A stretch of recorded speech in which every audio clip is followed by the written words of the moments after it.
Good evening, everyone. It's Captain Jesso, and tonight we're going to talk about investing in Yu-Gi-Oh! I want to make this more of a serious video than I've done in a little bit in the past. A lot of the stuff I've been doing recently has been, let's call it content filler. But tonight we actually want to talk about something kind of important, something that I want to help people kind of along with, especially people that are again, on a stricter budget, or struggling a little bit further and want to get into this game. Because the thing is Yu-Gi-Oh! And card games in general have always been known as, let's get realistic, pay to win.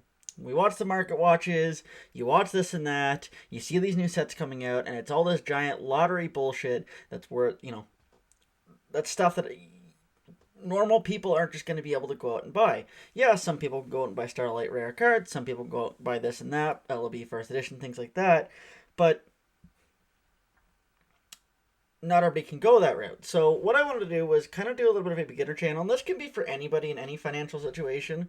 I like to focus on the budget aspect of things like that. But let's talk about investing. Let's talk about getting in, buying cards, and buying these as a method of investment to hopefully turn a bit of a profit or an upside down the road. Now, the first thing we need to talk about when we talk about investing and investing in Yu-Gi-Oh, we need to talk about something economics 101. Okay, the very basics, the very bare minimum that you need to know.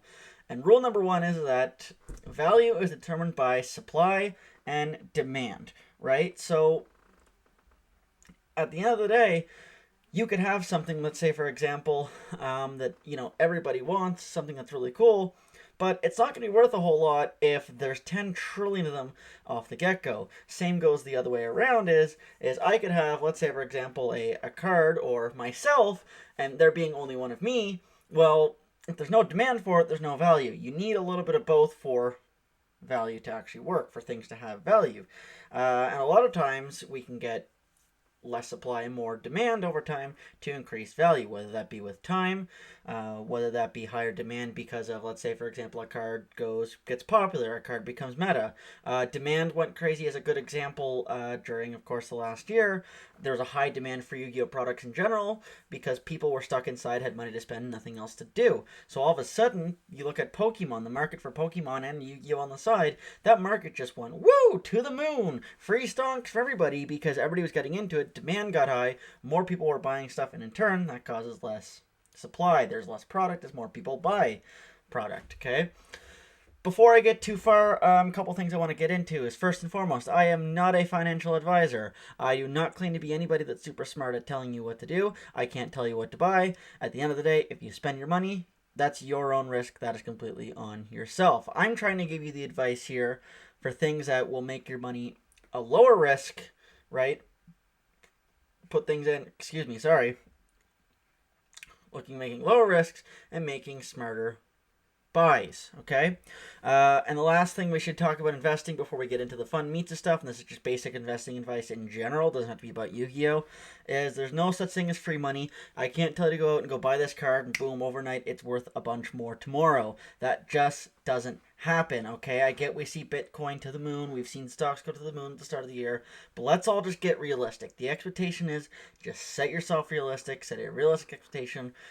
Don't overthink this here. At the end of the day, there's no such thing as free money. Everything here is a fun ride, and you're just going to enjoy the ride along as you go. Okay? There's always a risk as well that you're going to put in. At the end of the day, if you're going to come in, you're going to buy cards, and you're going to do things and whatever, understand that there's a chance that you can lose money.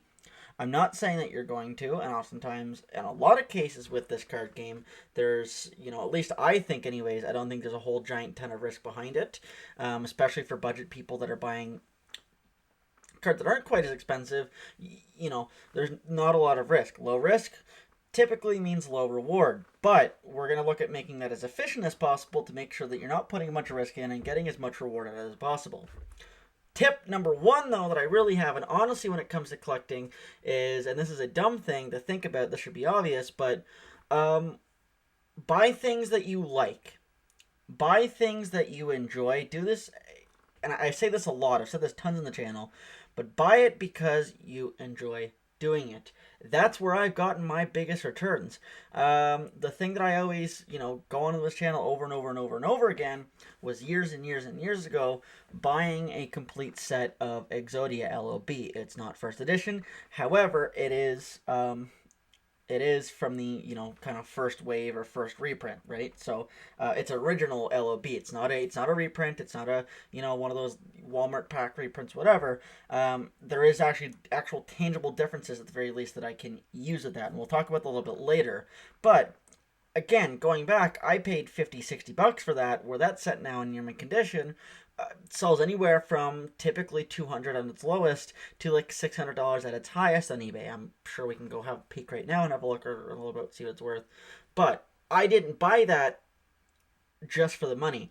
I bought that as a personal investment for myself because there was value for me. I bought it for my personal value because it was something growing up I always wanted to own that I never got a chance to own. So I just went out, I bought it, and that turned value for me too. Another thing I always point out, I always show people, I always talk about, this is one of those other things. I bought this completely for myself. I bought it as something that I had as a kid, something I wanted to relive nostalgia. I did this years ago before this thing, Yu-Gi-Oh got really big and the market all pumped up, was the starter deck Kaiba, okay? Once again, I paid, I think, like $50 for this, even if that. I'd love to go back and see what I actually paid for it. A starter deck Kaiba like that nowadays, even in not the best condition, once again, still sells anywhere in the realm from like $200 to $600. Doesn't mean I'm guaranteed to get that if I sell it, but if you look at realistic, if you go look at eBay listings and sold listings and things like that, it's a pretty realistic number. So I always keep that in mind, okay? So that's the biggest point. The most important point is you are not going to make money off of this. I shouldn't say you're not going to make money. You will do better if you look at this as a hobby, as something to enjoy, something to put your time in. At the very end of the day, no matter if you make money or if you don't, at the end of the day, I can look at this and say, okay, I got value from this because I put my time into it. I enjoyed it. Right?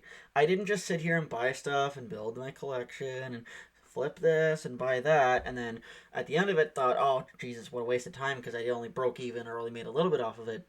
No matter what I make, I win. Right? If I go big on this, I have enough collection built up by the time I'm done that I can sell it off and make a whole bunch of money off it. Great. If I don't, I've enjoyed it. And that's the biggest, most important point that I think I could drive in right now. Anyways, we're going to go to the next thing. The next thing that should be most important, and this goes for, again, for any type of collectible, for anything you're getting into, do your goddamn research. I cannot stress this enough. Go in, look at prices, look at the thing that you want to buy right now. What did it cost along, years ago? What was it, what was it a little bit ago? What's the price for it? Is it going to go up? Does it have some value? Put some research in. Look at cards that are selling. Look at the new sets that are coming out. Is it worth buying anything in those sets, right? I constantly am getting information by watching things like House of Champs, watching his Market Watchers, watching his videos. John's a great tool when it comes to Yu-Gi-Oh! Investing and buying and selling cards because he's constantly going on things that you should be looking at, things you might consider buying, things like that. That information is super invaluable, at least to me.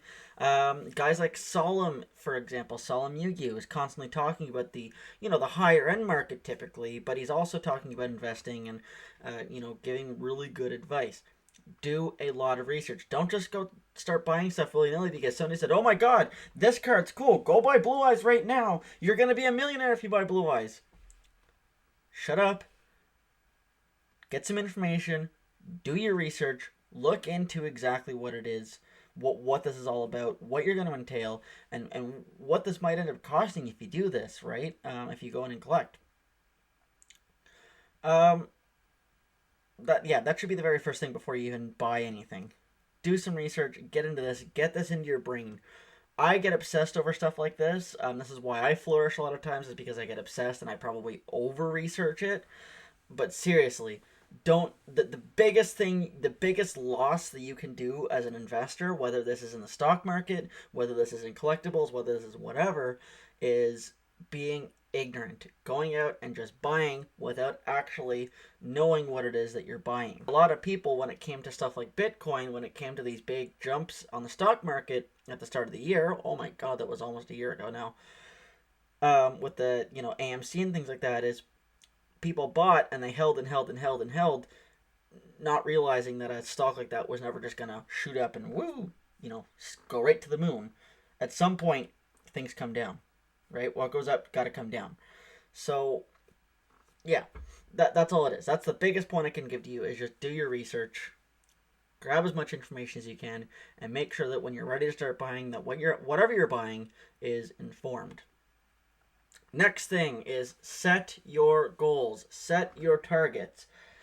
I have a lot of smaller things that I set, a lot of little cards, little things here and there that I want to buy. I have my complete collections challenge videos that I've been doing. By the way, new video coming up soon, of just little things that I want to have and collect and own, right? But I also have a very long-term end game goal, and my long-term goal, which, by the way, set realistic, achievable goals. I should actually make that point. Is when I'm officially done, my worst case scenario is that I want to be able to sell everything that I've got and put that towards a down payment on a house. That's my game plan. That's not a large goal, and it could get bigger, but I also have to be realistic in the fact that I am just a budget collector, right?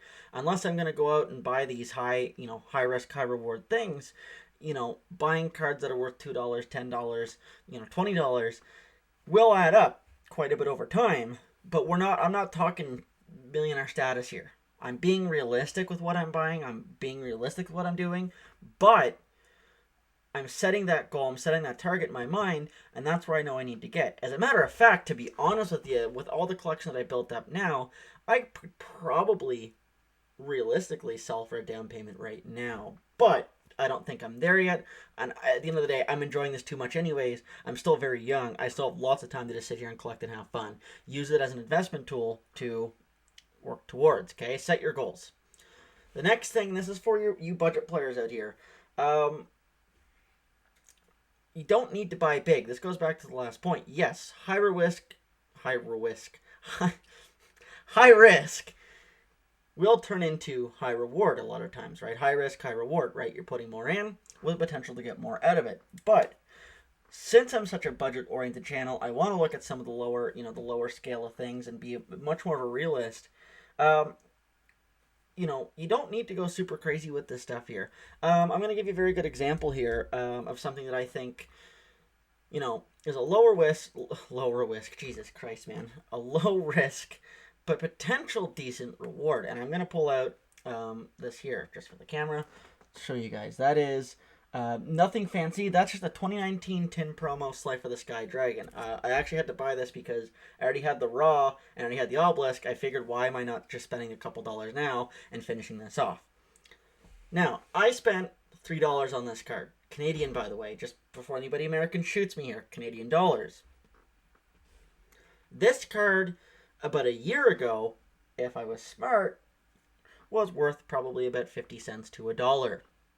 It's already gone up a little bit, but I think it has a little bit of potential down the road. Now I'm not talking this is going to be $100 or $1,000 or something huge in a couple of years' time. Again, I'm setting this realistically.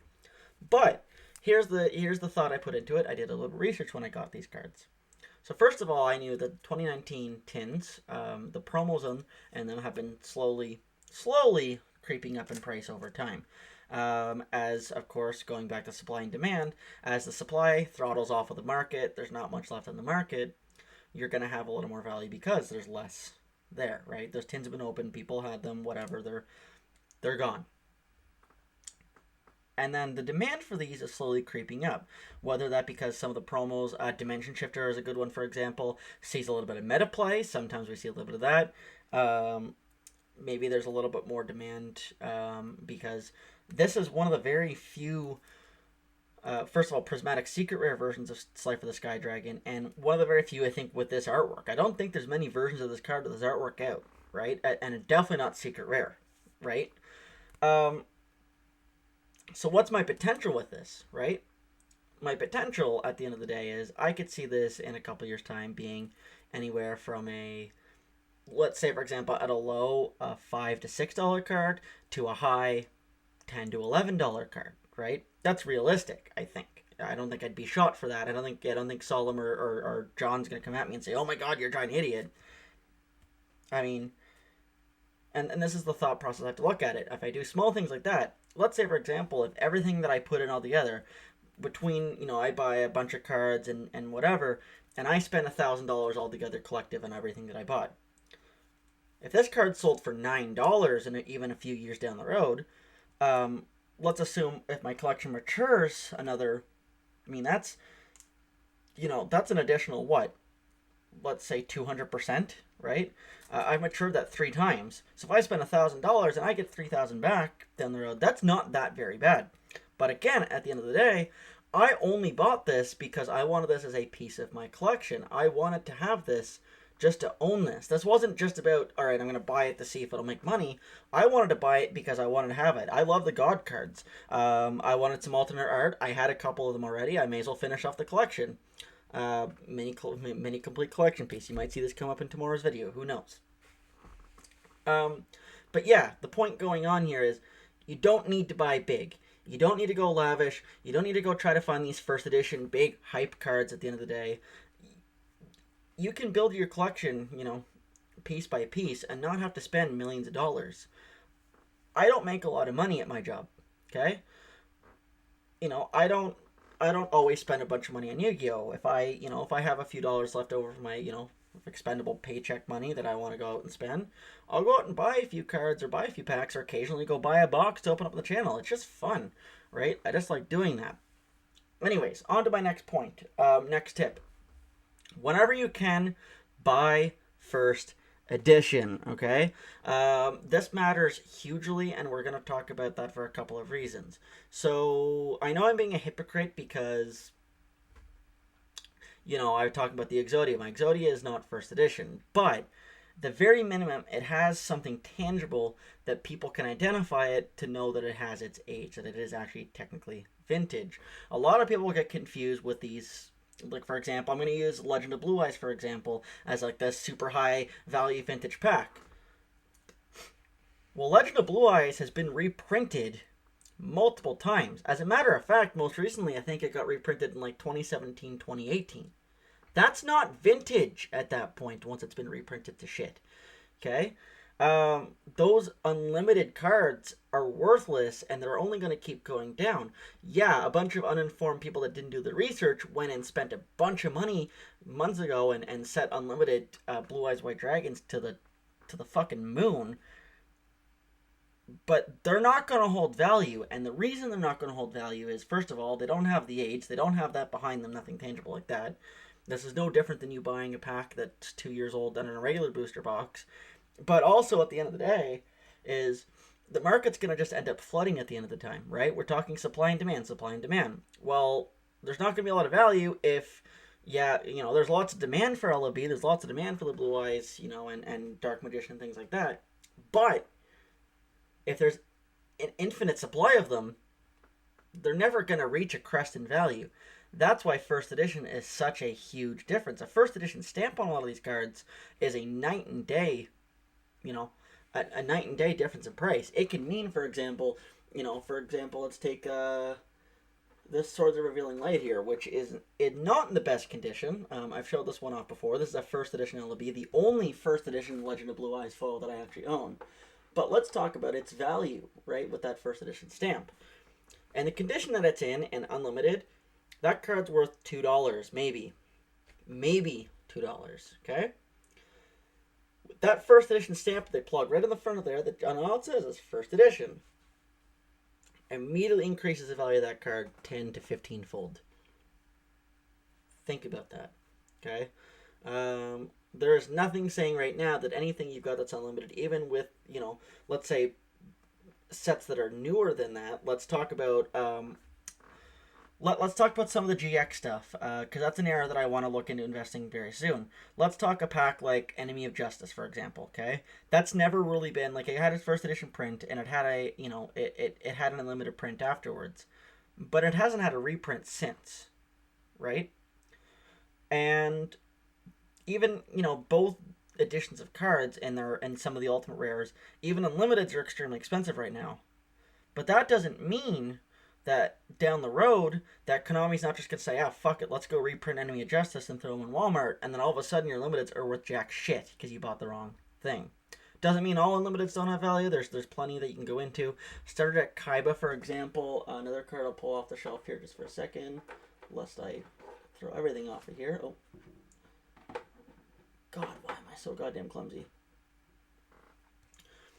This is a card, again, going back to cards I just wanted to buy because I wanted to own them because they were nostalgic to me and I wanted to have them and not just by the money. Years ago, I paid, say, $5 for this, or $7. That's all they were worth at the time, right? This was, I think, like, we'll say not even 10 years ago, right? But they were very near mint good condition Blue Eyes White Dragons. They were something from my childhood, even if it wasn't that far ago. So I just bought one. Well, now it's worth $40. Yes, it's unlimited, but we haven't seen Starter Deck Kaiba get reprinted. We're probably not going to see Starter Deck Kaiba get reprinted. So that there's if you do your research, there is safe unlimiteds. But first edition is kind of the game that you want to play at the end of the day. Always buy first edition if you can. A first edition Starter Deck Kaiba Blue Eyes White Dragon now is worth probably 10 times what that is. So, again, definitely worth it. And for the love of God, none of this Walmart shit. Stop supporting Walmart. Stop buying those overpriced packs.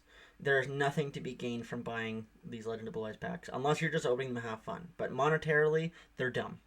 Okay? Going into stuff like packs, going into booster boxes, things like that, okay?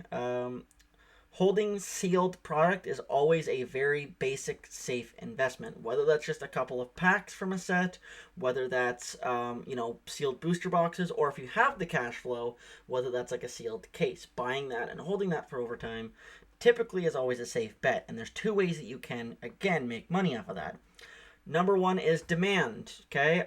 If you look at something like Rise of the Duelist, for example, as I said, that set was incredible when it came to competitive play. I mean, there's billions of bangers of that set. A box that's, they're only 2 years old, so age isn't a factor here, but demand is because of the cards inside of it. That set has already risen, let's say, fourfold, basically, 4 times the amount just for a single box over time, right? That set's a banger. You bought a case of that, let's say, for example, it's $700 when the cases first were announced. Well, that case you're sitting on is worth probably closer to $3,000. Easy money, high risk, high reward. But even dumb boxes, at the end of the day, a box nowadays would only cost you, let's say, for example, $60-$70 Canadian. We'll say up to about $80 Canadian, depending on the box, right? So if we look at this, you can either make money off of buying a box in 2 ways. Number one, demand. You buy a box, that set's an absolute banger. All of a sudden, the price of that box is going to go woo to the moon, right? Or you can look at it as also a long-term hold. It's very rare that you're going to buy a Yu-Gi-Oh! Booster box, for example, and then 10 years down the road, it being worth the exact same amount. Chances are it's not, and the other version of that, the flip side of that, is because of supply, right? Once these boxes get taken off the shelves of your local store, out of your local hands, they will garner more value because they're not easily accessible, right? It does take time, though, for a box to mature and get value over time. So I'm going to bring up here just to show you on my screen a couple of boxes from this. This is from 2016, so 5 years. Because 5 years is going to be about what you need for a turnaround time, really, to mature a value on a booster box. So Shining Victories is the first box I want to look at. This is only 5 years old. This is a box that's 5 years old. Think about it. MSRP at the time of release was probably somewhere about $60 US. Well, guess what? They're now worth about $250. And looking around at sold listings, looking at prices, this is about an accurate price for it. That's a pretty safe price to put on a box like this here. Okay? That's only 5 years old. That's not a bad buy. If we look at a set that isn't as huge, it wasn't as big as a banger, or something like Invasion Vengeance, we're looking at a cost of about $126, $100 US, right? So Invasion Vengeance was not a terrible set, but obviously it doesn't garner that same value as something like Shining Victories did. You're still looking at $100 US, where the guy probably bought this, let's say for example, at 50-60 bucks. So there's still a bit of money to make off of that. You hold that for even longer, and then you start getting into vintage territory. Then they start becoming a little more pricier. But that doesn't mean just hold on to something for years and years and years. It means just immediate vintage. But a lot of the free money in Yu-Gi-Oh takes time. But eventually over time things will just get valuable. So that's probably the safest bet. If you're gonna buy singles, buy your first edition singles. Buy what you like. Eventually over time things will garner more money over time. The other thing is, and this is one thing that I'm very good at, one thing that I think I'm, I consider myself to be pretty good with, is I consider what I call Yu-Gi-Oh! Thrifting. I'm always constantly looking for steals. I'm looking at buying things that are under the hype. Don't ever buy the hype. It's a waste of time, okay? Don't ever buy the hype. Always look for things that kind of slide under the radar. Again, I'm going to use, just as an example, one more card here. 1 second. Why did I put this in such a bad spot? That's what I wanted to look for, was this here. This card here. Dark Magician. No, this is not LOB first. No, this isn't super crazy, super high. This is probably one of the better budget cards that I bought. Completely by accident. So, I shouldn't say by accident. I ended up watching a couple of YouTube channels, and I didn't even know this product existed. This is what's called Forbidden Legacy, and it's one of those random Yu-Gi-Oh products that came out. But part of Forbidden Legacy was you got a promo with it, and it was either Blue Eyes White Dragon, Dark Magician, or Karibo, I think was like the 3 promos. I had no idea, and this is an old school product, I had no idea that product existed whatsoever. There was no hype around it. I don't think many people even knew it existed, except for a few collectors and things like that. But I watched a video of a YouTuber, I can't remember who it was, open one of those collector sets. And I went, shit, those are pretty cool. And not knowing at the time, I was like, alright, well, I'm going to go buy myself one of these Dark Magician promos. These are not expensive, by the way. You can go buy one for pretty cheap. But they did get a little more hype. So I bought that at $10. And the thing is, I think it's an extremely good buy for a few reasons. Number one, it's old. Okay. Number two, it was at a very limited, very lesser known product. It's a high rarity version of a card that's in demand. Probably the highest rarity version of this, other than the tin promo, of this Dark Magician artwork. In terms of, card rare. It's a secret rare is what I mean. It was one of those dumb buys that I just bought. Just for the sake of just buying it. If I look at it now, I bought it for, I think, about $10. So Forbidden Legacy 1 and 002, I think that's what it is. Let's go look at the price of this guy right now. My apologies if you heard that typing in the mic. And we'll go under lowest price. Now mine's near mint condition. I did buy mine in near mint. Condition does make a big difference. But let's look at near mint. We're looking $20, $30 realistically. I don't see any near mints here. I don't know. Just see if I can grab a near mint version of this.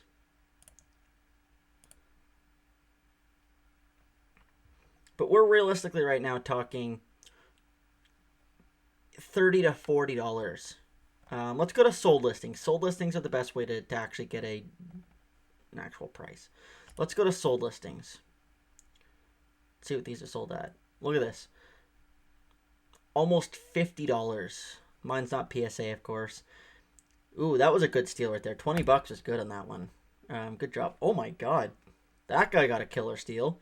$1.25. Jesus. But if we're looking at these here, I spent $10 on this card, and this card's already selling for anywhere from $30 to $50, right? And the only reason that this card sold is people went, oh my god, high rarity version. YouTubers started opening it. I think Ruxin opened these, and I think Simply Unlucky opened these, and all of a sudden there was hype behind them now because there was a tangible reason to go look at these cards. People finally knew about these So they had a little bit of value in buying. So that brings me to the point of, don't be dumb. Look at things that are under the hype. And I don't think I put the screen on my... Oh, well. I was looking up eBay sold listings. I'm dumb. Let's keep this short. We're going on 30 minutes here. So that was my next point.